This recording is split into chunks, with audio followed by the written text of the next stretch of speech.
Woakes का एक लेख है जो कि है the climate movements biggest weakness, ये टाइटल है। तो इसी पर एक आर्टिकल पब्लिश हुआ है और उसको पढ़ना है और उस पर जो समझ आया है उस सीख को साझा करना, ये आज का बोध कार्य है। 5 अक्टूबर 2025 का बोध कार्य। तो इस लेख को पढ़ने और ऑडियो के रूप में सुनने के बाद जो कुछ पॉइंट्स सेंट्रिक पॉइंट्स जो समझ में आया है, वो मुझे ये समझ में आ रहा है कि मांसाहार के बारे में कहा गया है इसमें और प्लांट बेस्ड डाइट के बारे में बोला गया। तो इंडस्ट्रियल रेवोल्यूशन के बाद से जो 1.5 डिग्री सेंटीग्रेड का उस वहाँ तक रोकने का जो लक्ष्य रखा गया था पेरिस एग्रीमेंट में, बोला जा रहा है कि वो अगर फॉसिल फ्यूल्स जलाने को अगर अभी रोक दिया जाए इमीडिएटली पूरी तरह से, लेकिन उसके बावजूद भी जो खेती हो रही है जिसमें कि चारा उगाया जाता है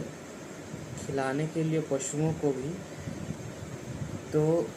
पशुओं को खिलाने के लिए चारा उगाने के लिए जो खेती की जाती है, इस तरह की जो खेती है, इस तरह की खेती अगर कंटिन्यू रहती है तो फिर फॉसिल फ्यूल्स को अभी के अभी अगर रोक दें, उसके बावजूद भी 1.5 डिग्री सेंटीग्रेड तक इस खेती के कारण पहुंच जाएगा वो टेम्परेचर। तो ये चीज़ कहा जा रहा है। और अगर हम रोक देते हैं इस खेती को, मतलब एक्स्ट्रा जो हो रही है खेती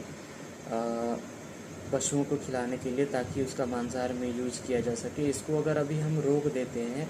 तो फिर 50% से नीचे तक ये आ सकता है इसका असर, जो क्लाइमेट ग्लोबल टेम्परेचर का जो ग्रीन हाउस गैसेस का उत्सर्जन का जो परसेंटेज है वो आधा घट जाएगा। पर इसमें और इसके लिए एक जो वो पब्लिश किया गया है रिपोर्ट, उस आयोग ने जिस आयोग ने रिपोर्ट पब्लिश किया है, उन्होंने एक आइडिया दिया है प्लांट बेस्ड डाइट के लिए। और इससे और ये भी कहा गया है कि जो अमीर देश हैं, जो कि 30% कंजम्पशन, जो 30% अमीर है जो कंजम्पशन करते हैं, वो 70% रिस्पॉन्सिबल होते हैं अपने डाइट के जरिए ये कार्बन उत्सर्जन, ग्रीन हाउस गैसेस उत्सर्जन के लिए। तो फिर अमीर देशों को कम करने के लिए कहा गया है, ये सॉल्यूशन बताया गया है कि अमीर देश अगर डाइट में सुधार करे तो फिर हो सकता है उसमें